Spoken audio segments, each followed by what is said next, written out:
मत्स्य उत्पादन के मामले में बिहार लगातार आत्मनिर्भर होता जा रहा है। अगर पूरे अखिल भारतीय स्तर पर देखें तो हमारा बिहार मत्स्य उत्पादन के मामले में चौथे पायदान पर है। पहले ये छठे पायदान पर था, लेकिन धीरे धीरे सरकार के सहयोग से और लोगों के अवेयरनेस की वजह से ये मत्स्य पालन के क्षेत्र में हम आत्मनिर्भर की कगार पर या आगे बढ़ रहे हैं। तो बिहार में तमाम जिलों में जहां भी चौर है, तालाब है, वहां पर मत्स्य उत्पादन को लेकर के राज्य सरकार और केंद्र सरकार की ओर से कई योजनाएं चलाई जा रही है।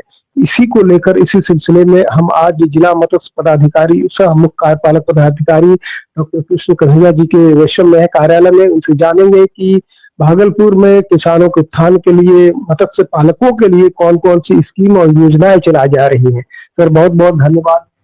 धन्यवाद सर, पहले बताया जाए कि कौन कौन सी योजनाएं यहाँ पर चलाई जा रही है मत्स्य किसानों के लिए। मत्स्य किसान के लिए जो योजना चल रही है वो हमारे यहाँ जैसे केंद्र योजना है और राज्य योजना है।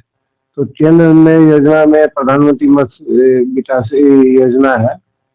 तो इस योजना के तहत लगभग 32 आइटम है जिसमें हम लोग जो भी योजना को सब्सिडी 40 और 60% सब्सिडी के तहत दिया जाता है।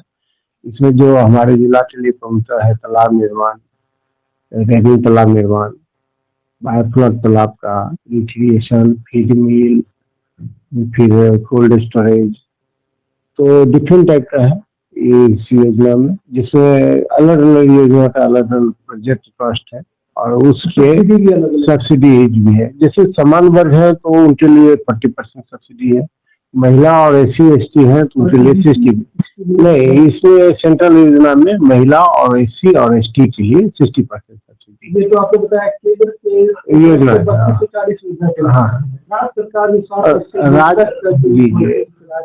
देखिए जो 7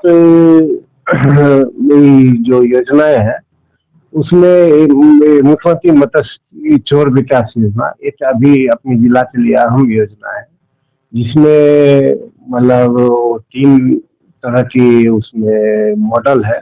1 हेक्टेयर में 1 तालाब निर्माण, 1 हेक्टेयर में 2 तालाब बनाना, 1 हेक्टेयर में 4 तालाब बनाना, या जमीन की जो संरचना है उसके हिसाब से उस मॉडल को चेंज किया जा सकता है। इस योजना मतलब ऐसे लो लैंड एरिया में जहाँ आपको पानी जमता है, फसल नहीं बाढ़ आता है और फसल जमती है, फसल एक फसला जमीन हो, तो ऐसे जमीन को हम लोग मतलब उसमें मेजरमेंट कर लेते हैं। हाँ, चिन्हित किसान को हम लोग अवेयर करते हैं, किसान आवेदन करते हैं, फिर उसके बाद मेजरमेंट करते हैं और उसमें जो पहलू है उसमें मतलब किसान से जो पूछा जाता है कि भाई कितना फीट पानी मैक्सिमम आता है, उस हिसाब से उससे 2-3 फीट ऊपर बांध बनाने की हम लोग करते हैं। दूसरा, इस योजना में सबसे बड़ी बात है कि लगभग पूरे जमीन पर सब्सिडी मिलती है, जो निर्माण कार्य है जमीन पर मिलती है, ये तो इसमें ये है।